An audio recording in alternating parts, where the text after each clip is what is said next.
നമസ്കാരം. Daily news analyst സ്വാഗതം. നമ്മൾ നോക്കാൻ പോകുന്നത് ഹിന്ദു ന്യൂസുകളിലും അതുപോലെ തന്നെ ഹിന്ദുവിന്റെ ബിസിനസ് ലൈൻ മാഗസിനിലെയും വാർത്തകളാണ് നമ്മൾ നോക്കാനായിട്ട് പോകുന്നത്. സോ ഇന്നത്തെ ന്യൂസ് പേപ്പർ നമുക്ക് ഡിസ്കസ് ചെയ്യാനായിട്ട് മൂന്ന് ഇമ്പോർട്ടന്റ് ആർട്ടിക്കിൾസ് ആണുള്ളത്. ഫസ്റ്റ് ആർട്ടിക്കിൾ ഹിന്ദുവിന്റെ ബിസിനസ് ലൈൻ ന്യൂസ് പേപ്പറിൽ ഉണ്ടായിരുന്ന ആർട്ടിക്കിളാണ്. അതിന്റെ ഫ്രണ്ട് പേജിൽ ഉണ്ടായിരുന്ന ആർട്ടിക്കിളാണ്. Income tax TDS relief could boost bank deposits എന്നാണ് ആർട്ടിക്കിളിന്റെ ഹെഡ്ലൈൻ ആയിട്ട് നമുക്ക് കാണാൻ സാധിക്കുന്നത്. ഈ ഒരു ടോപ്പിക്ക് ഇപ്പം ബഡ്ജറ്റുമായിട്ട് ബന്ധപ്പെട്ട് വന്നിരിക്കുന്ന ഒരു ആർട്ടിക്കിൾ കൂടി ആയത് കാരണം നമുക്ക് ജനറൽ സ്റ്റഡീസ് പേപ്പേഴ്സ് എക്കണോമിക്സിന്റെ പോയിന്റ് ഓഫ് വ്യൂ ആണ് ഈ ഒരു ആർട്ടിക്കിൾ നമ്മൾ ഡിസ്കസ് ചെയ്യാൻ പോകുന്നത്. രണ്ടാമത്തെ ന്യൂസും ഈ പറഞ്ഞ പോലെ ഇന്നത്തെ ഹിന്ദു ന്യൂസ് പേപ്പർ ഉണ്ടായിരുന്നതാണ്. യുറേഷ്യൻ ഒട്ടറിനെ കുറിച്ചിട്ടാണ്. വീണ്ടും ഈ പറഞ്ഞ പോലെ നമ്മുടെ കാശ്മീർ വാലിയിൽ യുറേഷ്യൻ ഒട്ടറിനെ വീണ്ടും സൈറ്റ് ചെയ്യപ്പെട്ടിരിക്കുന്നു എന്ന രീതിയിൽ വാർത്ത വന്നിട്ടുണ്ട്. അപ്പൊ അത് IUCN നിയർ ത്രെട്ടൺ അല്ലെങ്കിൽ ഒരു പരിധി വരെ ഈ പറഞ്ഞ പോലെ എക്സ്റ്റെൻഡ് ആയി എന്നൊക്കെ വിചാരിച്ചുകൊണ്ടിരുന്ന ഒരു സ്പീഷീസ് കൂടിയാണത്. അതുകൊണ്ട് തന്നെ അതിന്റെ ഒരു സൈറ്റ് എന്ന് പറയുന്നത് അത്യാവശ്യം ഇമ്പോർട്ടന്റ് ആയിട്ടുള്ള ഒരു വാർത്ത തന്നെയാണ്. അപ്പൊ തീർച്ചയായിട്ടും ഈ ടോപ്പിക്ക് നമുക്ക് ജനറൽ സ്റ്റഡീസ് പേപ്പറിലെ എക്കോളജിയുടെ പെർസ്പെക്റ്റീവിലാണ് പഠിക്കേണ്ടത്. മൂന്നാമത്തെ ടോപ്പിക്ക് ഹിന്ദു ന്യൂസ് പേപ്പറിലെ എഡിറ്റോറിയൽ പേജിൽ വന്നിരുന്ന ആർട്ടിക്കിളാണ്. How will the government produce required fuel ethanol എന്നുള്ള ആർട്ടിക്കിളിന്റെ ഹെഡ്ലൈൻ ആയിട്ട് മാറിയിരിക്കുന്നത്.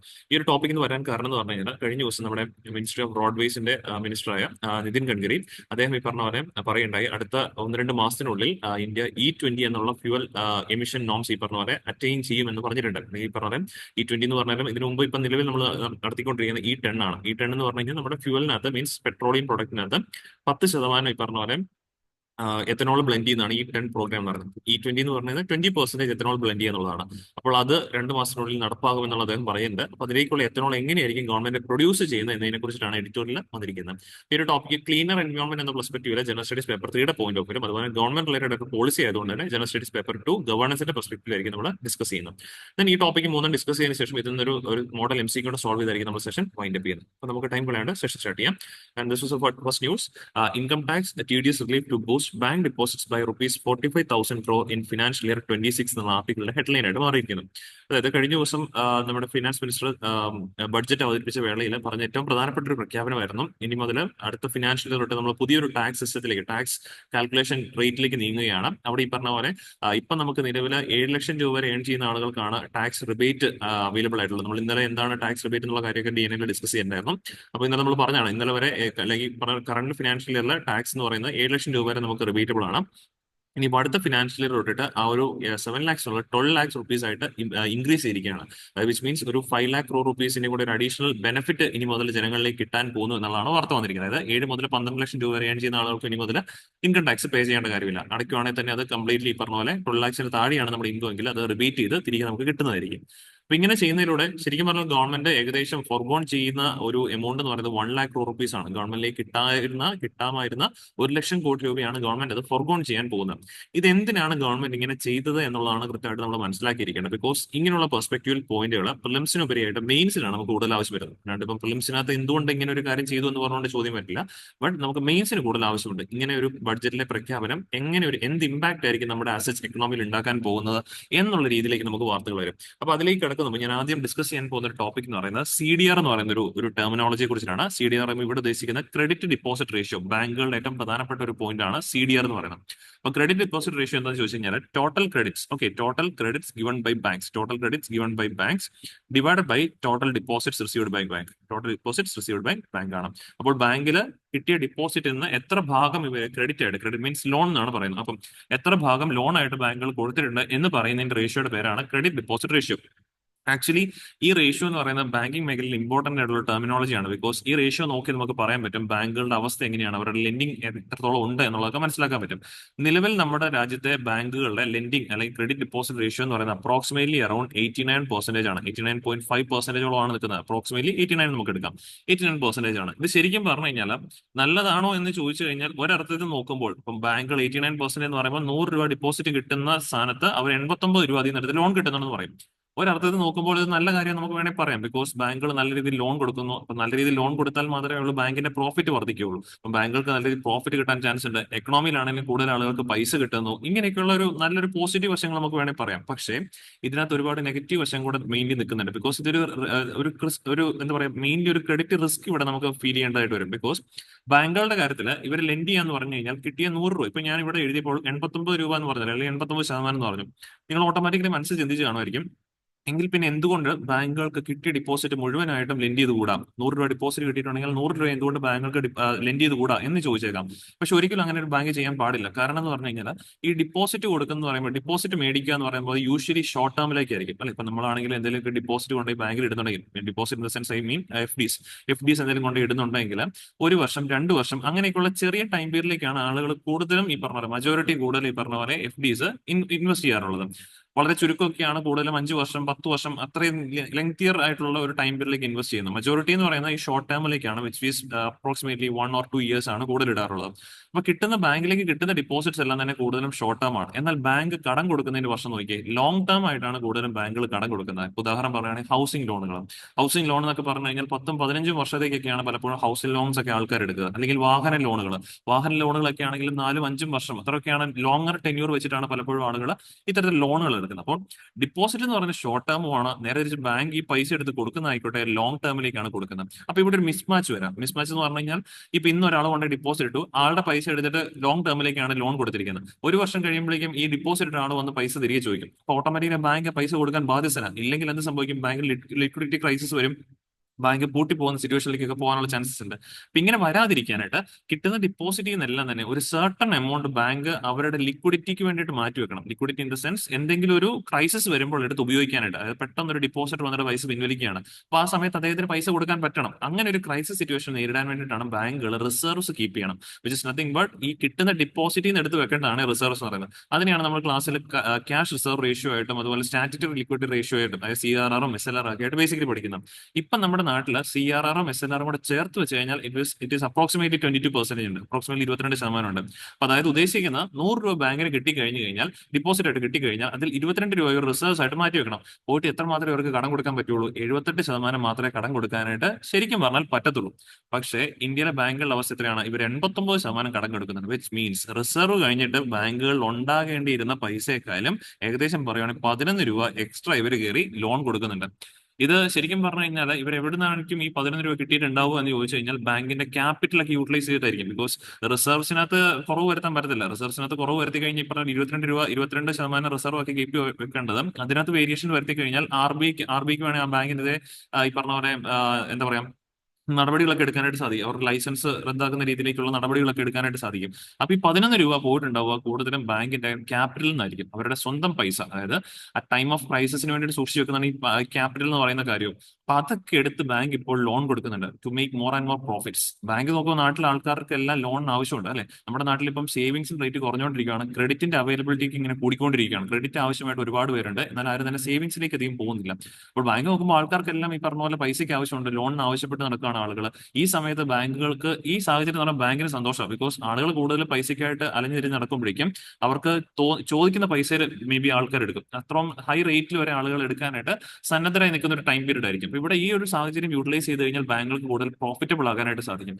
അതിന്റെ ഭാഗമായിട്ടാണ് അവർ 89% ഈ പറഞ്ഞ പോലെ അവരുടെ ലെൻഡിങ് കപ്പാസിറ്റി കയറ്റി വെച്ചിരിക്കുന്നത്. ഒരിക്കലും ഒരു കാര്യം ഓർക്കണം, CDR എന്ന് പറയുന്ന റേഷ്യോ ഇത്രയിൽ കൂടാൻ പാടില്ല എന്ന് RBI പറയാറില്ല. ഓക്കെ, അത് ഒരു പോയിന്റ് ആണ്, അത് നമുക്ക് പ്രിലിംസിന് ആവശ്യമായിട്ട് അറിയാം.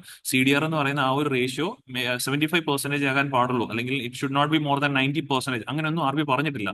അത് ഓരോ ബാങ്കിന്റെ അനുസരിച്ചാണ് മാറിക്കൊണ്ടിരിക്കുന്നത്. RBI പറയുന്നത് അവരുടെ റിസർവ് എന്ന് പറയുന്നത് കൃത്യമായിട്ടും ഈ ഇപ്പം നിലവിലെ റൂൾ പ്രകാരം 22% റിസർവ് ആക്കി മാറ്റി വെച്ചിരിക്കുകയെന്ന് പറയുന്നത്. അപ്പൊ ഇവിടെ നോക്കിയാൽ ബാങ്ക് ഈ ചെയ്ത കാര്യം തെറ്റാന്ന് ഒരിക്കലും RBIക്ക് പറയാൻ പറ്റത്തില്ല. പക്ഷേ മോറലി നോക്കുമ്പോഴേക്കും അവിടെ ഒരു ലിക്വിഡിറ്റി ക്രൈസിസ് ഉള്ളതായിട്ട് നമുക്ക് കാണാനായിട്ട് വരും. ബിക്കോസ് ഇത്രയും ഹൈ എമൗണ്ട് നമ്മൾ ലോൺ കൊടുത്തു കഴിഞ്ഞാൽ മാർക്കറ്റിലാണ്, മീൻസ് എക്കണോമി എന്ന് പറയുന്നതിന്റെ സിറ്റുവേഷൻ നമുക്ക് ഒരിക്കലും പ്രെഡിക്ട് ചെയ്യാൻ പറ്റത്തില്ല. തിയററ്റിക്കലി പോലെ അല്ല ഇത് നടക്കുന്നത്. ഇന്ന് ഒരു സെനാരിയോടെ ആയിരിക്കും മാർക്കറ്റ് കടന്നു പോകുന്നത്, നാളെ വേറൊരു രീതിയിലായിരിക്കും മാർക്കറ്റ് പോകുന്നത്. അപ്പൊ ഇങ്ങനെ നമ്മൾ കൊടുക്കുമ്പോഴേക്കും there is a high risk. ഈ കൊടുത്തിരിക്കുന്ന ലോണുകളൊക്കെ തന്നെ നമ്മൾ പ്രെഡിക്ട് ചെയ്യണം. അത് ചിലപ്പോൾ ഈ പറഞ്ഞ പോലെ മുടങ്ങാനുള്ള ചാൻസ് വളരെ കൂടുതലാണ്. മുടങ്ങത്തില്ല നമുക്ക് ഒരിക്കലും പറയാൻ പറ്റത്തില്ല. ബിക്കോസ് ഈ പറഞ്ഞ പോലെ മാർക്കറ്റ് ആണ്, എല്ലാം കണക്റ്റഡ് ആണ്. എവിടെയെങ്കിലും ഒരു പൊട്ടൽ വന്നു കഴിഞ്ഞാൽ ആ ഒരു ബാക്ക്ലാഷ് പോലെ ഫുള്ള് ഈ പറഞ്ഞ പോലെ എക്കണോമി അത് ബാധിക്കാനുള്ള ചാൻസ് ഉണ്ട്. അങ്ങനെ വരുമ്പോഴേക്കും ഈ കൊടുത്ത ലോണുകൾ പകുതിയും NPS ആയിട്ട് മാറാനും ഇടയാവും. NPS എന്ന് പറഞ്ഞാൽ നോൺ പെർഫോമിംഗ് അസറ്റ്, അത് കിട്ടാക്കടങ്ങളായിട്ട് മാറാൻ ചാൻസ് ഉണ്ട്. അങ്ങനെ വന്നു കഴിയുമ്പോഴേക്കും ബാങ്കിന് ഈ ഡിപ്പോസിറ്റ് വന്ന് പൈസ ചോദിക്കുമ്പോഴേക്കും കൊടുക്കാനായിട്ട് പൈസയും കാര്യങ്ങളൊന്നും ഇല്ലാതെ വന്നേക്കാം. ആസച്ച് നമ്മുടെ എക്കണോമി മൊത്തത്തിൽ അത് ബാധിക്കാനായിട്ടുള്ള ചാൻസസ് ഉണ്ട്. ഇങ്ങനെ ഒരു സിറ്റുവേഷനെ മറികടക്കാനും കൂടിയാണ് കൃത്യമായിട്ട് പറയുവാണെങ്കിൽ ഈ വർഷത്തെ ബഡ്ജറ്റിനകത്ത് ആ ഒരു ടാക്സിന്റെ ബെനിഫിറ്റ് കൊടുത്തിരിക്കുന്നത്. ബിക്കോസ് ഇവിടെ നമ്മൾ നോക്കുവാണെങ്കിൽ 7 ലക്ഷം മുതൽ 12 ലക്ഷം രൂപ വാർഷികം ഏൺ ചെയ്യുന്ന ആൾക്കാർക്കാണ് ബെനിഫിറ്റ് കൊടുത്തിരിക്കുന്നത്. ഇവർ നോർമലി മിഡിൽ ക്ലാസ് അല്ല, ദർ അപ്പർ മിഡിൽ ക്ലാസ് എന്ന് വേണമെങ്കിൽ പറയേണ്ടി വരും. ബിക്കോസ് മന്ത്ലി സംവെയർ അറൌണ്ട് ഒരു 60,000 മുതൽ അല്ലെങ്കിൽ ഈ പറഞ്ഞ 1 lakh rupees ഏൺ ചെയ്യുന്ന ആൾക്കാരാണ് ഇപ്പോൾ ഈ ഇതിനകത്ത് വാർത്തയിലിടം പിടിച്ചിരിക്കുന്ന ആ ഗ്രൂപ്പ് ഓഫ് ആൾക്കാർ എന്ന് പറയുന്നത്. അപ്പൊ അവരെ നമ്മൾ വെറും ഒരു മിഡിൽ ക്ലാസ് എന്ന് പറയാൻ പറ്റും, ദർ അപ്പർ മിഡിൽ ക്ലാസ് എന്ന് വേണമെങ്കിൽ പറയാം. ഈ അപ്പർ മിഡിൽ ക്ലാസിന്റെ ഒരു നേച്ചർ എന്താണെന്ന് ചോദിച്ചു കഴിഞ്ഞാൽ നമ്മൾ കിട്ടുന്ന പൈസ മുഴുവനുമായിട്ട് ഈ പറഞ്ഞ മാർക്കറ്റ് സ്പെൻഡ് ചെയ്യത്തില്ല. ലോവർ മിഡിൽ ക്ലാസ് അല്ലെങ്കിൽ പുവർ സിറ്റീസിനെ സംബന്ധിച്ച് നമ്മൾ നോക്കുകയാണെങ്കിൽ ഇതൊക്കെ ഒരു ബിഹേവിയർ ആണ്. ഓക്കെ, ബിഹേവിയർ മീൻസ് ഈ പറഞ്ഞ നമ്മൾ മാർക്കറ്റ് അനാലിസിസ് ചെയ്യുമ്പോൾ കാണാൻ പറ്റുന്ന ബിഹേവിയർ ആണ്. ലോവർ മിഡിൽ ഇൻകം ക്ലാസ് അല്ലെങ്കിൽ പുവർ കാറ്റഗറി ആളുകൾക്ക് ഈ പറഞ്ഞ നമ്മളൊരു 10 രൂപയുടെ സേവിങ്സ് ഉണ്ടാക്കി കൊടുത്തു കഴിഞ്ഞാൽ ആ 10 രൂപ ഒരു മാർക്കറ്റിൽ ഇൻവെസ്റ്റ് ചെയ്യും. Market invest in the sense സാധനങ്ങൾ വാങ്ങാനായിട്ട് ചെലവാക്കും. എന്നാൽ ഈ അപ്പർ മിഡിൽ ക്ലാസിന്റെ കാര്യത്തിലേക്ക് നമ്മൾ 10 രൂപ ഈ പറഞ്ഞ സേവിങ്സ് ആയിട്ട് ഉണ്ടാക്കി കൊടുത്തു കഴിഞ്ഞാൽ അതിൽ 7 രൂപയായിരിക്കും ഒരു മാർക്കറ്റിലേക്ക് ഇറക്കുക. ബാക്കി 3 രൂപയോളം ഇവർ എന്ത് ചെയ്തേക്കും, ബാങ്കിൽ സേവിങ്സ് ആയിട്ട് ഡെപ്പോസിറ്റ് ആയിട്ട് ഇടാനുള്ള ചാൻസസ് വളരെ വളരെ കൂടുതലാണ്. സോ ഇപ്പോൾ ഇവിടെ ഈ സേവിങ്സ് ഉണ്ടാക്കി നമുക്ക് ഈ ടാക്സിന്റെ ബെനിഫിറ്റ്സ് നമുക്ക് കിട്ടിയിരിക്കുന്നത് ഈ അപ്പർ മിഡിൽ ഇൻകം ക്ലാസ്സിലേക്കാണ്. അപ്പൊ അവരുടെ കാര്യത്തിൽ ശരിക്കും പറഞ്ഞാൽ ആ ടാക്സിലൂടെ അവർ കൊടുക്കേണ്ടിയിരുന്ന എമൗണ്ട് അവർക്ക് ഇനി മുതൽ സേവ് ചെയ്യാൻ പറ്റും. അവരുടെ കൺസംഷന്റെ ഭാഗമായിട്ട് കൺവേർട്ട് ചെയ്യാൻ പറ്റും. ആ കൺസംഷന്റെ ഭാഗമായിട്ട് ചിലപ്പോൾ കുറച്ച് എമൗണ്ട് അവർ മാർക്കറ്റിൽ സാധനങ്ങൾ വാങ്ങിയേക്കാം. ഇപ്പോൾ 50,000 രൂപ എല്ലാ വർഷവും ടാക്സ് അടയ്ക്കുന്ന ഒരു വ്യക്തിയായിരുന്നു വിചാരിച്ചു. ആൾക്ക് 50,000 രൂപ സേവിങ്സ് ആയിട്ട് കിട്ടിക്കഴിഞ്ഞാൽ ആൾ 50,000-ത്തിൽ നിന്ന് മേ ബി ഒരു 10,000 അല്ലെങ്കിൽ ഒരു 20,000 രൂപയുടെ ഒരു സാധനം ചിലപ്പം പുതിയതായിട്ട് മേടിച്ചേക്കാം. ബാക്കി 30,000 രൂപ എന്ന് പറയുന്ന ആളുടെ ബാങ്ക് അക്കൗണ്ടിൽ തന്നെ കിടക്കാനുള്ള ചാൻസ് ഉണ്ട്. സോ ഇവിടെ നമ്മൾ നോക്കുമ്പോൾ ബാങ്കുകളിലേക്കുള്ള ഡിപ്പോസിറ്റ് വർദ്ധിക്കാനായിട്ട് ചാൻസസ് ഉണ്ട്. ബാങ്കുകളിലേക്ക് ഡിപ്പോസിറ്റ് വർദ്ധിക്കുക എന്ന് പറയുമ്പോൾ CDR-നകത്ത് ക്രെഡിറ്റ് ഓൾറെഡി തന്നെ ബാങ്ക് കൊടുത്തിട്ടിരിക്കുകയാണ്. അപ്പോൾ ഈ ഡിപ്പോസിറ്റ് അങ്ങ് വർദ്ധിച്ചോളും. ബാങ്കുകളിലേക്കുള്ള ഡിപ്പോസിറ്റ് വർദ്ധിച്ചു കഴിഞ്ഞാൽ ഈ CDR-ന്റെ റേഷ്യോ, ഡിനോമിനേറ്റർ കൂടുമ്പോൾ ആ റേഷ്യോയുടെ വില എന്ത് ചെയ്തും താഴത്തേക്ക് പോകുന്നുള്ളൂ. അപ്പോൾ ആ CDR എന്ന് പറയുന്നത് ഇപ്പൊ 89 ഉള്ളത് പതുക്കെ പതുക്കെ കുറഞ്ഞ് കുറഞ്ഞ് വേണമെങ്കിൽ ഈ ഒരു 78-80% വന്നു നിൽക്കാനുള്ള ചാൻസസ് ഉണ്ട്. സോ അതാണ് ഇവിടെ ഈ പറഞ്ഞ പോലെ ബാങ്കിന്റെ ലിക്വിഡിറ്റിയിൽ ഈ പറഞ്ഞ പോലെ ഇമ്പ്രൂവ്മെന്റ് വരുത്താനായിട്ടാണ് ശരിക്കും പറഞ്ഞു കഴിഞ്ഞാൽ ഇപ്പോൾ നിലവിൽ RBI ചെയ്തിരിക്കുന്ന ഈ നിലപാടെന്ന് വേണമെങ്കിൽ നമുക്ക് പറയാനായിട്ട് സാധിക്കും. സോ ഇതാണ് നമുക്ക് മെയിൻലി പറയാൻ പറ്റുന്ന ഈ ഒരു IT TDS relief to boost bank deposits by 45,000 crore in financial 26 എന്ന് പറയുമ്പോൾ അങ്ങനെ ഒരു പോയിന്റ് ഇതിനകത്ത് ഉണ്ട് എന്നുള്ള കാര്യം കൂടെ നമ്മൾ മനസ്സിലാക്കുക. അപ്പം ഇതാണ് ഞാൻ നേരത്തെ പറഞ്ഞത്, മെയിൻസിന്റെ പെർസ്പെക്ടീവിലായിരിക്കും കൂടുതൽ ചോദിക്കാൻ ചാൻസ് ഉള്ളത്. How will be this policy impacting the economy എന്ന് പറഞ്ഞുകൊണ്ട് ചോദിക്കുമ്പോഴേക്കും നമുക്കിത് ബാങ്കിങ് മേഖലയുമായിട്ട് കണക്ട് ചെയ്തിട്ടാണ് കൂടുതൽ ഇതിനകത്ത് പറയേണ്ടി വരിക എന്നുള്ള കാര്യം കൃത്യമായിട്ട് ഓർത്ത് വെച്ചേക്കാം. ഓക്കെ, അതാണ് ബാങ്കിങ് ശരിക്കും പറഞ്ഞപ്പോൾ ഒരു ടൈറ്റ് ലിക്വിഡിറ്റി ക്രൈസിസ് അവർ ഫേസ് ചെയ്യുന്നുണ്ട്. അതിന്റെ ഭാഗമായിട്ടാണ് കഴിഞ്ഞ കുറച്ച് നാളുകളായിട്ട് RBI കുറച്ച് ഈ പറഞ്ഞ പോലെ ബാങ്കിൽ ലിക്വിഡിറ്റി ഇംപ്രൂവ് ചെയ്യുന്നതിന്റെ കുറെ കാര്യങ്ങൾ ചെയ്യുന്നത്. ലാസ്റ്റ് വീക്കിൽ നമ്മൾ ഡിസ്കസ് ചെയ്ത കാര്യം ഓർക്കുന്നുണ്ടാവും. ഏകദേശം 1.5 ലക്ഷം കോടി രൂപയുടെ എക്സ്പാൻഷൻ റിലേറ്റഡ് ആയിട്ടുള്ള കാര്യങ്ങൾ RBI ചെയ്യുന്നുണ്ട്.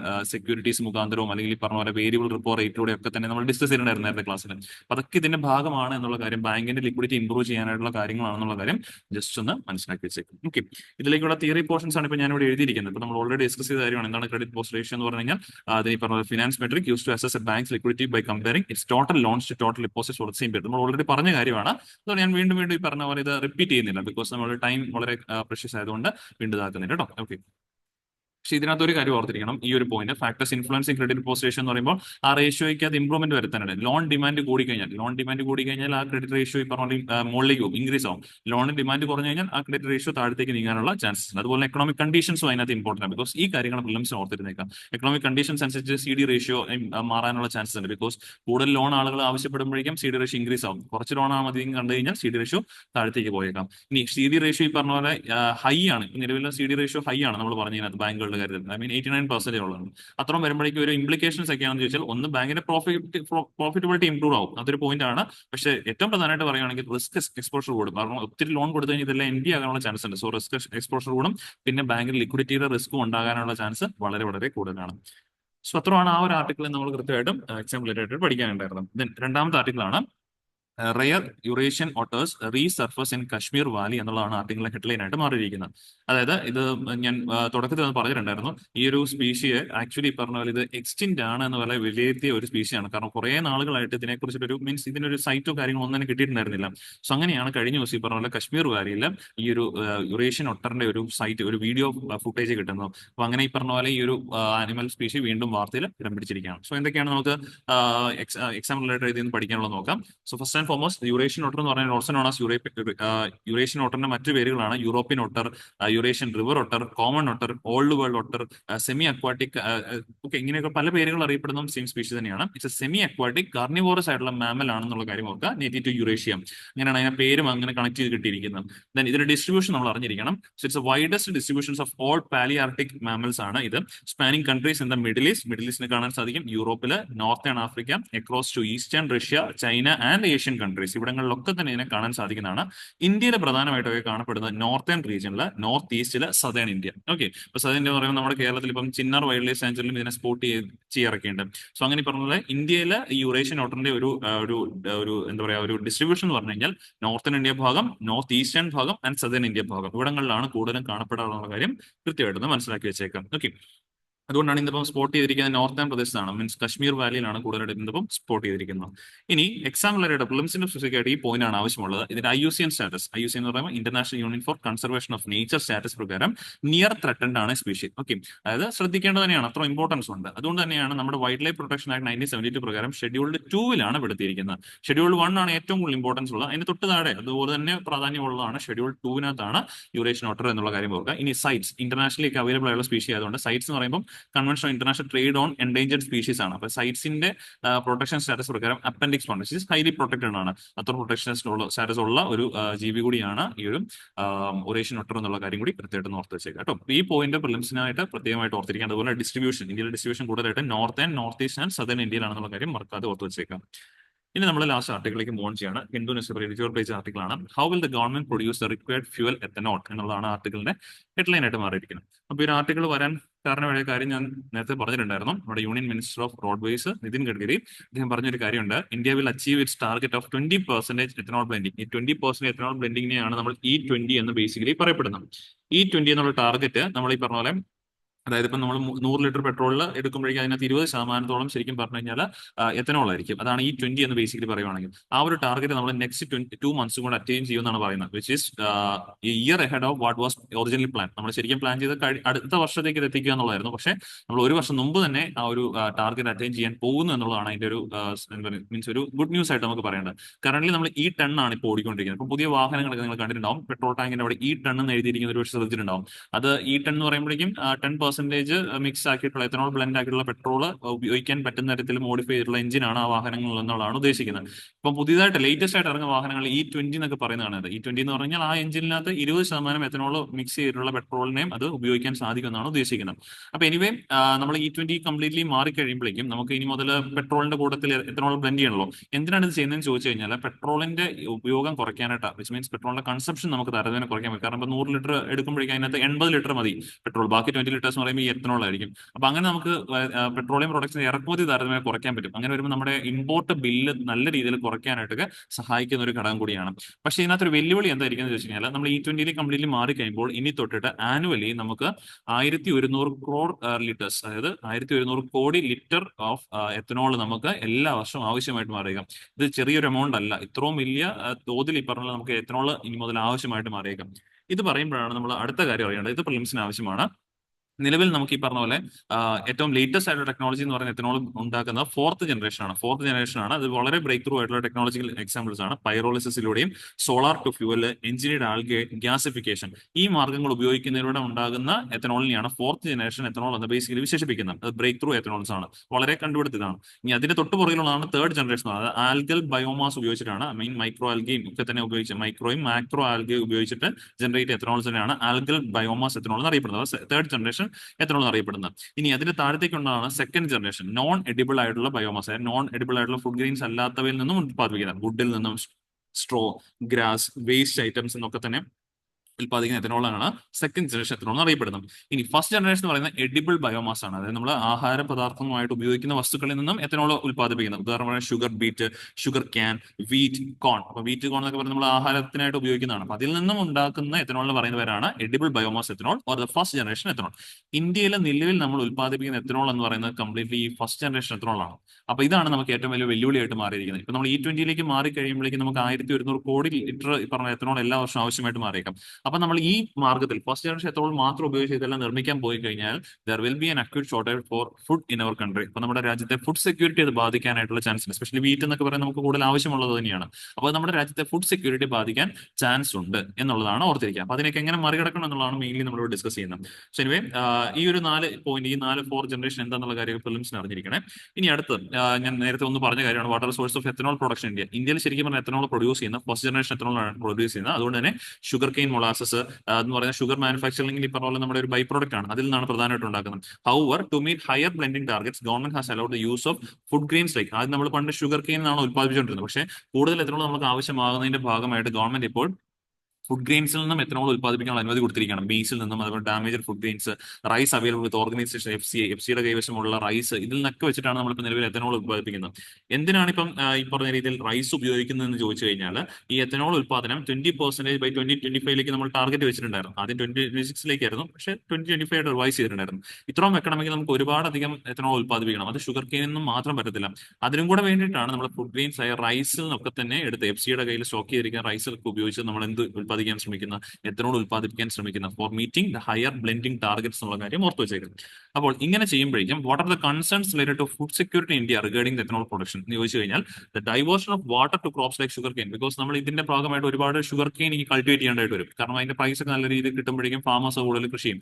പക്ഷേ ഇത് വാട്ടർ ഇന്റൻസീവ് ആയിട്ടുള്ള ഒരു ക്രോപ്പാണ്. അപ്പം വാട്ടർ ഈ പറഞ്ഞ നമ്മൾ ഷുഗർ കെയിനും അതുപോലെ തന്നെ റൈസ് ഉത്പാദനത്തിനൊക്കെ ആയിട്ട് വെള്ളം നമ്മൾ ഡൈവേർട്ട് ചെയ്യേണ്ടി വരും. ഡ്രിങ്കിങ് വാട്ടറിനൊക്കെ കിട്ടാതെ വരാനുള്ള ചാൻസസ് വളരെ വളരെ കൂടുതലാണ്. എസ്പെഷ്യലി ക്ലൈമറ്റ് ചേഞ്ച് നമ്മളിവിടെ വന്നുകൊണ്ടിരിക്കുന്നത് നമുക്കറിയാം. വാട്ടറിന്റെ അവൈലബിലിറ്റി ഒക്കെ താരതമ്യേന കുറഞ്ഞുകൊണ്ടിരിക്കുകയാണ്, ക്ലീൻ ഡ്രിങ്കിങ് വാട്ടറിന്റെ അവൈലബിലിറ്റി. അപ്പൊ അതൊക്കെ ഈ പറഞ്ഞ പോലെ അഗ്രികൾച്ചർ പർപ്പസിനായിട്ട് ഡൈവേർട്ട് ചെയ്യുമ്പോഴേക്കും ഇവിടെ കൺസംഷന് ക്ലീൻ ഡ്രിങ്കിങ് വാട്ടർ കിട്ടാതെ വരുന്ന ഒരു സിറ്റുവേഷൻ ഉണ്ടാകാനുള്ള ചാൻസ് വളരെ കൂടുതലാണ്. പിന്നെ റൈസ് ആണെങ്കിലും എഫ് സിയുടെ ഗോഡൌണിൽ സ്റ്റോക്ക് ചെയ്തിരിക്കുന്ന റൈസുകൾ നമ്മൾ ഈ മാർക്കറ്റിലൂടെ കൺവേർട്ട് ചെയ്ത് കൊടുക്കുമ്പോഴേക്കും നമ്മുടെ public distribution system PDS public distribution സിസ്റ്റത്തിന് അവൈലബിൾ ആയിട്ടുള്ള സ്റ്റോക്ക് കിട്ടാതെ വരാനായിട്ടുള്ള ചാൻസും വളരെ കൂടുതലാണ്. ഇങ്ങനെ വരുമ്പോഴേക്കും നമ്മുടെ രാജ്യത്തെ ഫുഡ് സെക്യൂരിറ്റി അത് നെഗറ്റീവായിട്ട് ബാധിക്കാൻ ചാൻസ് ഉണ്ട്. അപ്പോൾ ഇതിനകത്ത് ഒരു സൈഡിൽ നമ്മൾ നോക്കുമ്പോൾ ക്ലീനർ ഫ്യൂൽ നമുക്ക് ആവശ്യമാണ്, അതിന് എത്തനോൾ കൃത്യമായിട്ട് നമുക്ക് വേണം താനും. മറുവെൻഡിൽ നമ്മൾ നോക്കുമ്പോഴേക്കും ഫുഡ് സെക്യൂരിറ്റിയെ ബാധിക്കാനും പാടില്ല. അപ്പോൾ എന്താണ് നമ്മൾ ചെയ്യേണ്ടതെന്ന് ചോദിച്ചു കഴിഞ്ഞാൽ, India should move away from first generation to second generation. ഈ സെക്കൻഡ് ജനറേഷൻ ഉപയോഗിച്ച് നമ്മൾ കൂടുതലും എത്തനോൾ ഉത്പാദിപ്പിക്കാൻ ശ്രമിക്കണം. കാരണം അവിടെ വരുമ്പോഴേക്കും വുഡ് ആണ് ഉപയോഗിക്കുന്നത്, മീൻസ് നോൺ എഡിബിൾ ആണ്. നമ്മൾ ആഹാര പദാർത്ഥങ്ങളിലേക്ക് അത് ഉപയോഗിക്കുന്നില്ല. നോൺ എഡിബിൾ ആയിട്ടുള്ള വുഡ്, അതുപോലെ സ്ട്രോ എന്നൊക്കെ പറയുമ്പോൾ ഇപ്പം നമ്മുടെ നോർത്ത് ഇന്ത്യയിലെ കർഷകർക്ക് നേരിടുന്ന ഏറ്റവും വലിയ പ്രശ്നമാണ് ഈ വൈക്കോൽ എന്ന് പറയുന്നത്. മീൻസ് നെല്ലാണെങ്കിലും അത് ഹാർവസ്റ്റ് ചെയ്തതിനു ശേഷം ബാക്കി വരുന്ന വൈക്കോല്, അത് മെയിൻലി ബേൺ ചെയ്യുമ്പോഴാണ് പൊല്യൂഷൻ, ഡൽഹിയിലേക്ക് പൊല്യൂഷൻ ഉണ്ടാകുന്നത്. അപ്പൊ അതൊന്നും വരാതിരിക്കാൻ ഈ സ്ട്രോ എന്നൊക്കെ നമുക്ക് എന്ത് ഉത്പാദിപ്പിക്കാം, എഡിബിൾ ഓയിൽ ഉത്പാദിപ്പിക്കാം, ഈ ഒരു നമ്മുടെ എത്തനോൾ ഉത്പാദിപ്പിക്കാം. സോ ആ സ്ട്രോയിൽ നിന്നും അതുപോലെ ഗ്രാസിൽ നിന്നും വേസ്റ്റ് പ്രോഡക്റ്റിൽ നിന്നും ഒക്കെ തന്നെ നമ്മൾ ഈ എത്തനോൾ ഉത്പാദിപ്പിക്കാനായിട്ടുള്ള നീക്കങ്ങൾ സ്റ്റാർട്ട് ചെയ്യണം. അങ്ങനെ വന്നെങ്കിൽ മാത്രമേ ഉള്ളൂ നമ്മുടെ ഈ ക്ലീനർ ഫ്യൂലായ എത്തനോളിന്റെ E20 ബ്ലെൻഡിങ് നമുക്ക് കൃത്യമായിട്ട് നടപ്പാക്കാനും പറ്റുള്ളൂ. അതുപോലെ അതേ സ്ഥാനത്ത് നമ്മുടെ ഏതിനെ ബാധിക്കാതിരിക്കാൻ പറ്റുള്ളൂ, ഫുഡ് സെക്യൂരിറ്റിയെ ബാധിക്കാതെ നമുക്ക് മുന്നോട്ട് പോകാനായിട്ട് സാധിക്കുകയുള്ളൂ. അപ്പോൾ നമ്മൾ പറയേണ്ട ആ ഒരു സെക്കൻഡ് ജനറേഷൻ അല്ലെങ്കിൽ തേർഡ് ജനറേഷൻ മെത്തേഡ് നമ്മൾ കൂടുതലായിട്ടും ഇവിടെ കൊണ്ടുവരാനായിട്ട് സാധിക്കണം. ഓക്കെ, ആ മാതൃകയായിരിക്കണം ഗവൺമെന്റ് പിന്തുടരാനായിട്ടുള്ളത്. സോ ഇത്രയാണ് ആ ഒരു ടോപ്പിക്ക് നമുക്ക് പഠിക്കാനുള്ളത്. ദെൻ നമ്മുടെ ഒരു MCQ ആണ്, യൂറേഷ്യൻ ഒട്ടറുമായിട്ട് ബന്ധപ്പെട്ട 2 സ്റ്റെപ്പ് MCQ ആണ്. നമുക്ക് പെട്ടെന്ന് ആൻസർ ചെയ്യാൻ പറ്റും. ഇതിന്റെ ആൻസർ കൃത്യമായിട്ട് നമ്മുടെ കമന്റ് ബോക്സിൽ രേഖപ്പെടുത്താം. സോ ഇന്ന് ഡിസ്കസ് ചെയ്ത ടോപ്പിക്സ് എല്ലാം ക്ലിയർ എന്ന് വിശ്വസിക്കുന്നു. വീണ്ടും നമുക്ക് അടുത്ത ദിവസം കാണാം. Thank you.